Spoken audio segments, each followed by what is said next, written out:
इमाम हुसैन ने रुखसत का रास्ता छोड़कर अजीमत का रास्ता अख्तियार किया। रुखसत ये थी कि सबसे कायनात के अंदर सबसे बड़ी गद्दी नशीन थी, हुजूर से बढ़कर तो कोई किसी गद्दी नहीं ना। वो यहां पे भी पूरी कायनात में सबसे बड़ी मजार है और गद्दी है, और कायनात के अलावा आसमानों में भी है, हर तबके में है।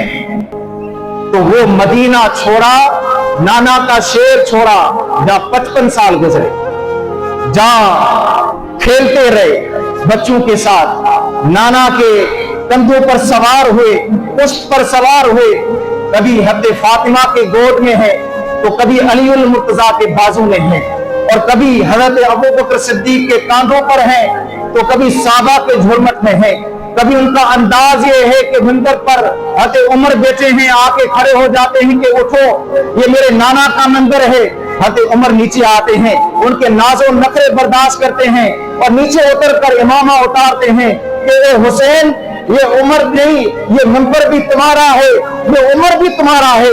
इमामा उतार कर कहा, ये जो बाल उमर के सर पे हुए हैं ये भी तेरे नाना का सदका है।